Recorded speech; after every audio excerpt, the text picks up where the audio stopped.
Hi, everybody. Welcome to Honest E Discussions with Melanie and Kimberly. I'm Kimberly. And I'm Melanie.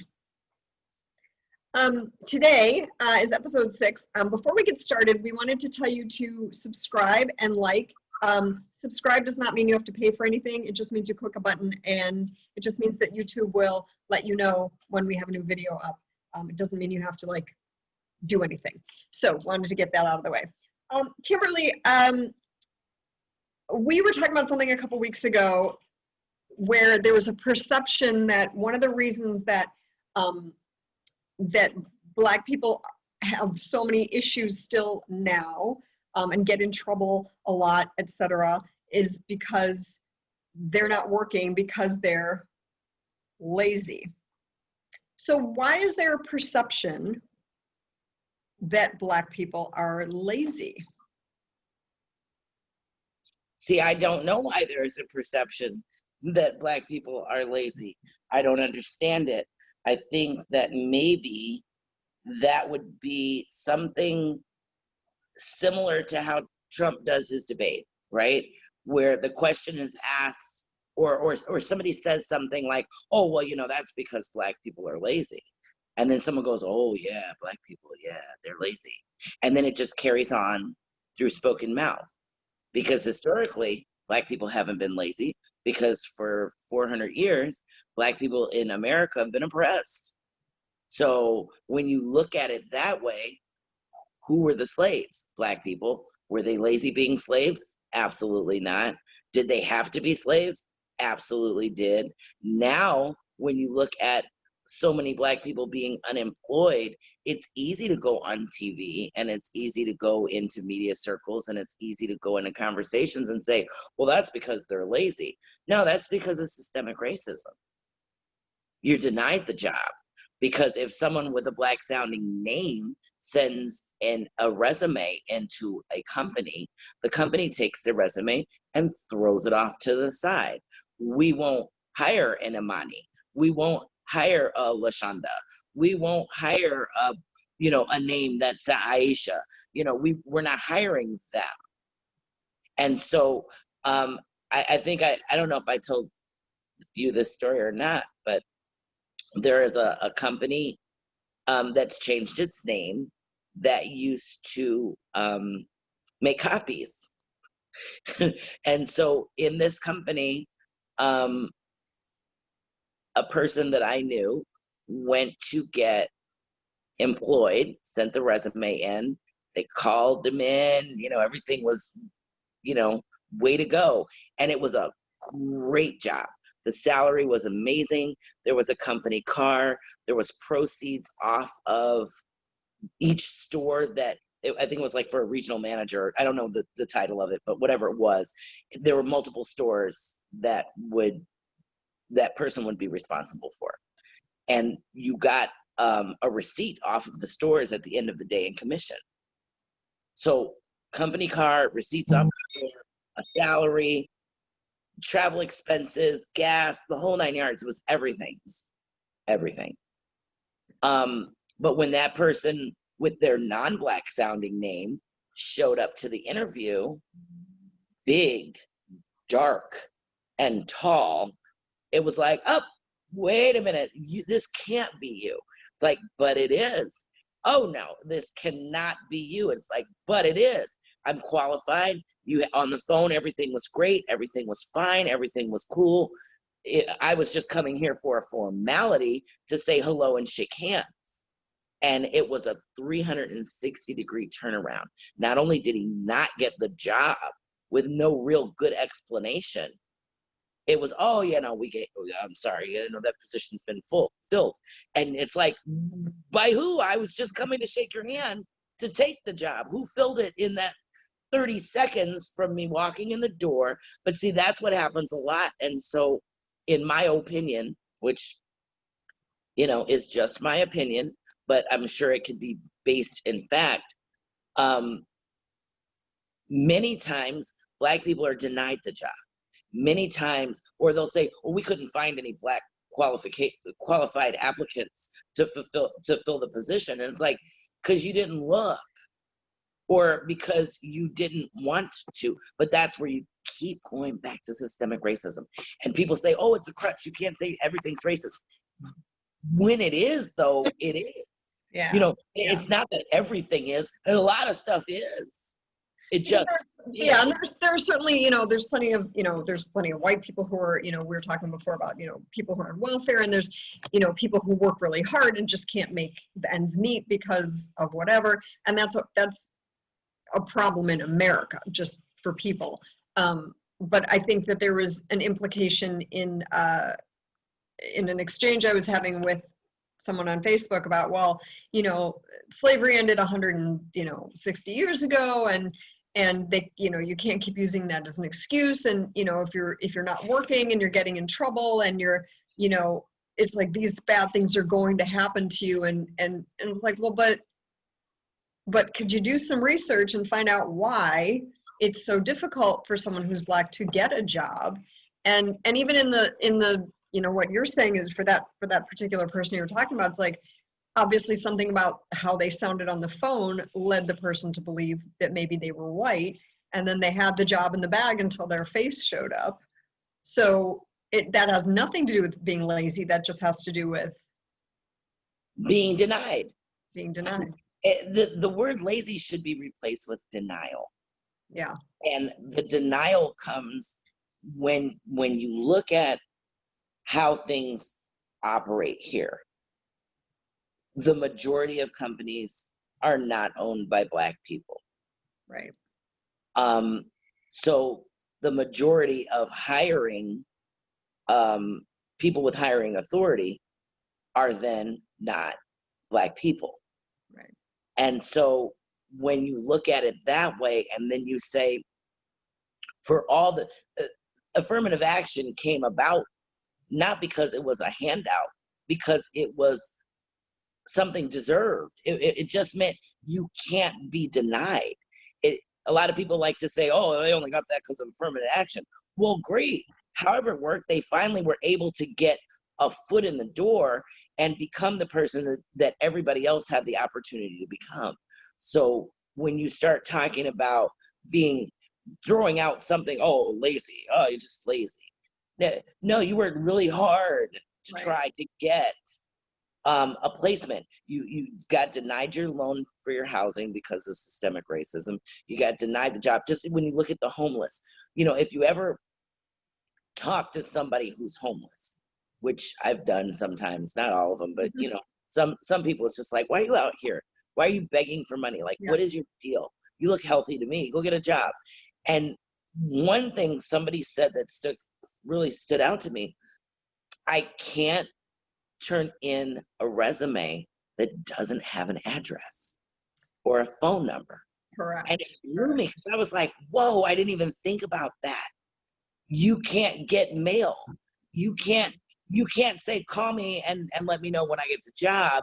I mean, I'm sure there are other ways, I guess, maybe that you could work around that. But just on something really that basic. Right. So that's why you're outside. Or when they use your credit report as a basis to hire or not hire you. So now you had bad credit, and then you lost your home, and now you can't get a home because you don't have a job, because you don't have credit. And it's like, it spirals and spirals and spirals. And it becomes a cycle, right? Yeah, it's a vicious cycle. And it keeps happening, and nobody's fixing those problems to make sure that all of this goes away. Right. It's so big. Look, it's so big. It's big. It's such a big problem. No, and then I think, because I think there is sort of like the, you know, like we always sort of would think, it's like, well, you know, people are on the streets, you know, they're on welfare, blah, blah, blah. They've got all these kids. It's like, well, okay, but where did they start with that? It's like, because everybody starts, you know, everyone goes to kindergarten.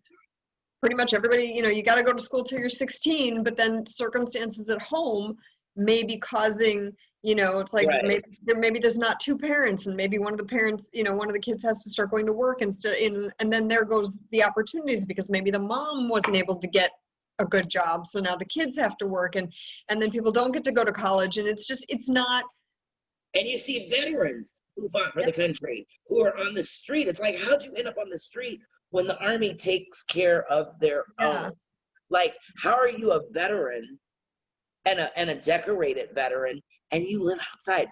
When you think about homeless people, who wants to live outside? Right. Like nobody. Right. Nobody wants to sleep on concrete Right. in the cold in Chicago where it's freezing. No one grows up and says, you know what? When I grow up, I'm going to live on the corner of Walton and Michigan Avenue because that's a great location. Like literally on the corner, right? Right, literally outside on the corner in a tent or under a blanket or on top of you know how they have those sewer things.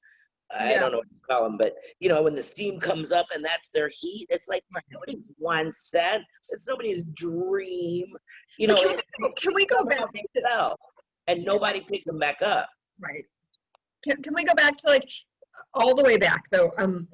I remember there was a book you asked me to read, or that you recommended that I read, that I absolutely loved, and it was called Family by J. California Cooper, which is like the coolest name ever.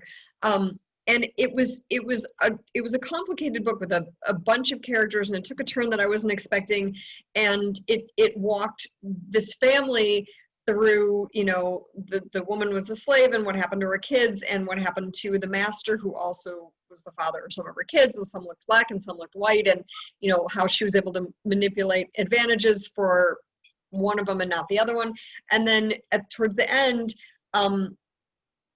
slavery becomes abolished and they're promised land, and they make a plan with the white son, and the next thing you know it, the book forward, you know, fast forward, and they're talking about the Klan and all the, you know, it's like, you can have the house, but we're going to burn it down. You can have your land, but we're going to burn it down. And that was kind of what hit me. It's like, oh my God, like it's not a matter of being lazy. It's a matter of I'm trying. It's And a matter of getting screwed is what it's a matter of. yeah. It's a matter of fact. There was yeah. some screwing going on. Yeah.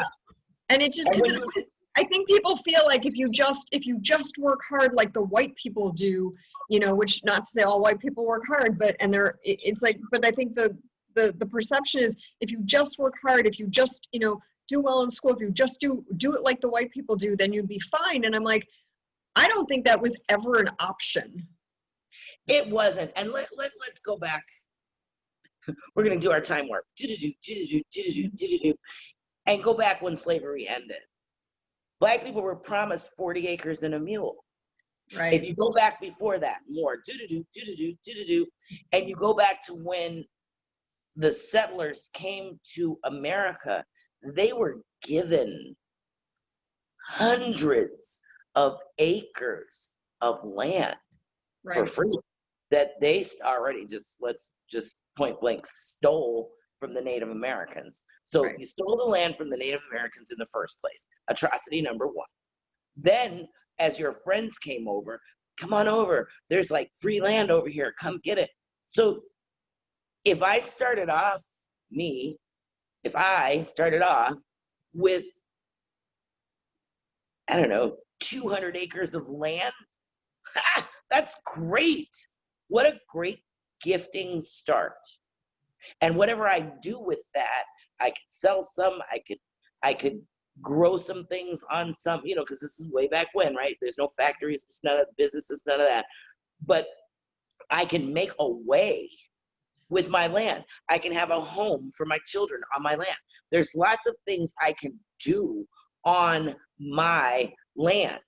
So then you go fast forward, I'm gonna put some slaves on my land and I'm gonna make them toil the soil, and all the profits that I got from that fund my bank account. Right. That I can pass on to my children, that they can pass on to their children, that they can pass on to their children, that they can pass on to their children. Now, when the slaves got freed and were not given the 40 acres and a mule, and even the mule was disrespectful, in my opinion, of course, because a mule, how do you get a mule? A mule can't reproduce.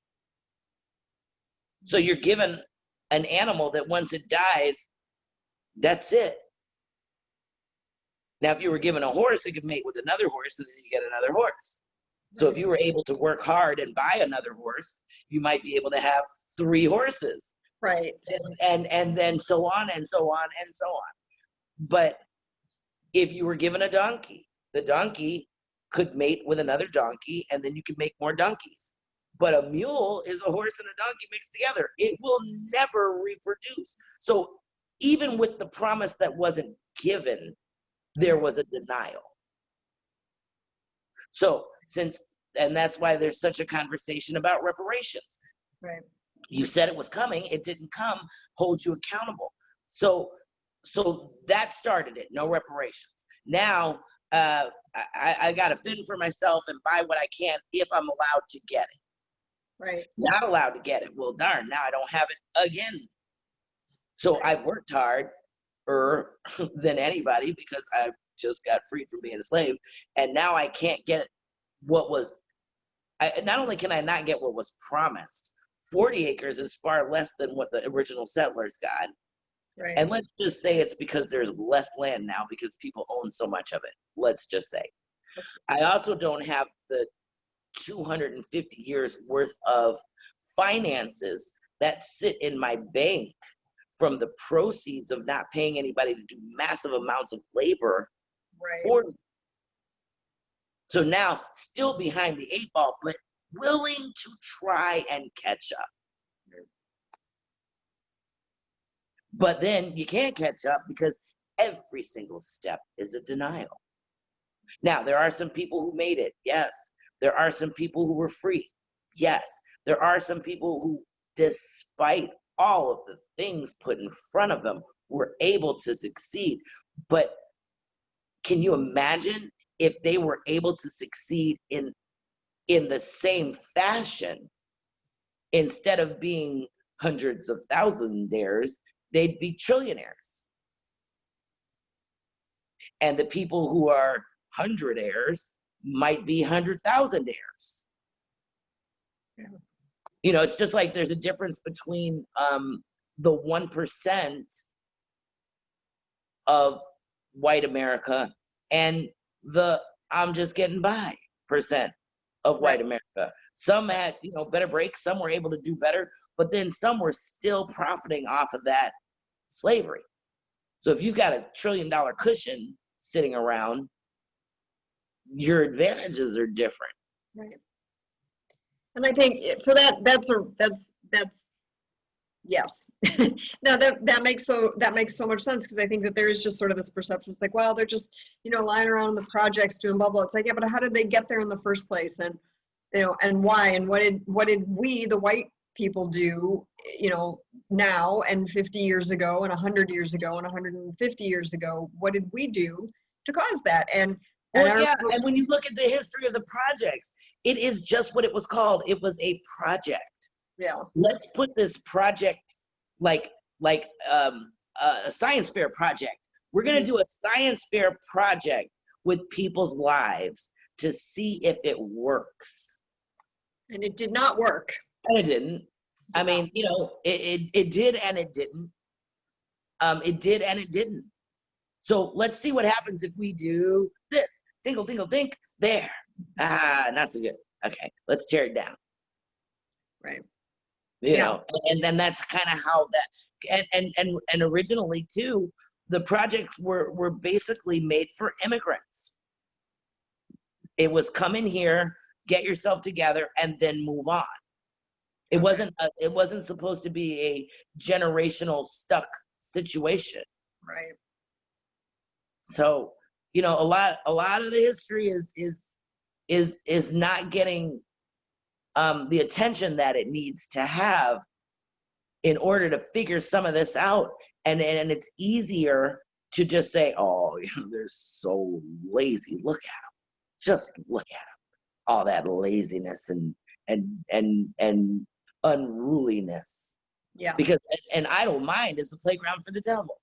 So anybody who's just sitting around all day, and not saying, Black people do or don't, anybody who's sitting around all day starts coming up with some kooky ideas. Right. So now we've debunked the myth that Black people are lazy, and we should re-recommend the book. It's called Family by J. California Cooper. And you said it was a middle grade book. I found it a little tedious, and I'm not sure how too many 10-year-olds who could have followed So those of you who are adults, it was a good book. That was on my reading list for my first class that I ever taught. They were I eighth loved graders. it. I And loved it it. was awesome. And I got those kids, I don't know if any of them ever see this, please comment below. They're all probably like 36 now, which is hilarious. But that book was so good. And some of them had to learn to read it out loud because of the way Yeah. that the book reads. It's kind of in a slave dialect. So Yeah. you have to kind of Yeah. like really say Yeah. it to hear it.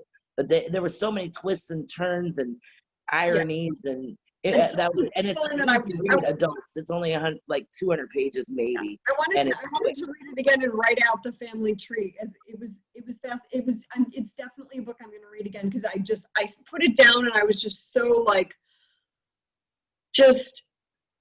I was wrecked for a little while. I remember I think I emailed you and I was like, finished it. And I think I put it up on Facebook. I was like, it was such a beautiful book. And it was one of those like, yep, I'm keeping that one and sharing it with the kids. And that was a keeper book. We should probably do book recommendations too, because I think there's some amazing books out there.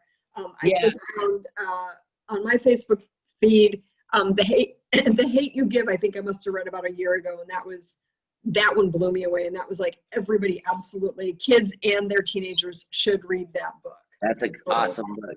I don't remember. And remember I told you about that movie, The Imitation of Life. Have you seen that? No, and I need to write that one down. Gotta see that. That'll explain a lot of things to you too. Okay. There's a lot of stuff in that movie that it's funny. This is something I'm just thinking of in the end of this before we sign off. There's a lot of history that Black people know that white people don't know. Sure. Like, we have spoken word history that's gone down through the generations and things that we've seen. And I don't think that there's a lot of white people that know anything about it. Okay. And I think that's kind of interesting, since we all live here. And that's probably where all the stereotypes come up about laziness and color and just different things. Imitation of life. The daughter was what Black people call passing, and passing meant you were light enough that white people thought you were white, and so you were allotted white privilege. And her mother was a domestic and brown and not allotted that privilege. So it's an interesting, very interesting movie on color in America. Yeah, there's so many good things to watch and so many things to read, depending on what you like to do, but there's so much out there. And I have learned so much during the 6 months of this pandemic. I cannot even tell you about this and about just so many things. Like this has been like the most educational period of my entire life. Has been these past 6 months. So that's been really cool. I hate to say COVID has been awesome for that part. Yeah. That everybody had to stop and sit down and collect oneself. We've been so busy running and running and running and running. Now, I'm not saying it's good people died. Let me put that out there right now. No, it's not good that people died, but I'm family. Right. Heartbroken for every family that's been affected by the disease and the death and the poverty and everything that's happened as a bad note. Yeah. But for the world to just finally collect themselves for a minute, figure out what's important, figure out who you love, figure out what love looks like, figure out, what your spirit is trying to tell you. Let God speak to you for a minute and stop being so busy. Yeah. Maybe after this, we'll learn to slow down a little bit. Yeah. Stop being so busy. Talk to your kids, talk to your husband, talk to your wife, talk to your friends, get on the phone. And clean out a closet. Right, clean out the closet. Get the clutter out of your house that you've been walking past. Like, that pile's been there for 2 years. Right. And then you're like, but what is in the pile? Let me look. Let me pull the pile apart. And it's like, whoops, you just muted. Like, I looked at something the other day. I'm like, I want paper garbage, like mail. I'm a mail hoarder. I hoard mail. I don't know why. And I needed to just throw it away. I don't need the bill. I already paid it like 17 times since this one came out. It's complete garbage. So anyway. All right. Well, we hope you had fun and that you learned something new today. We will see you next week. If you have anything you want to ask us, tell us, share with us, suggest for us, honestediscussions@gmail.com. And we're happy to chat with you. Like, share, you subscribe for free. You just click the button and that'll let you know when our next episode comes out. It'll notify you. That's all that it is. And put down some information if there's a topic you want to hear about, or you want to hear our views on it, or you want to come on the show. Let us know, because I think more people who get involved in this conversation, the more we can have a discussion that reaches and assists us as a united nation. Yes, because this isn't just about Melanie and Kimberly. This is about all of you as well. All right. Bye. Have a good week, everybody. Share the love. See ya.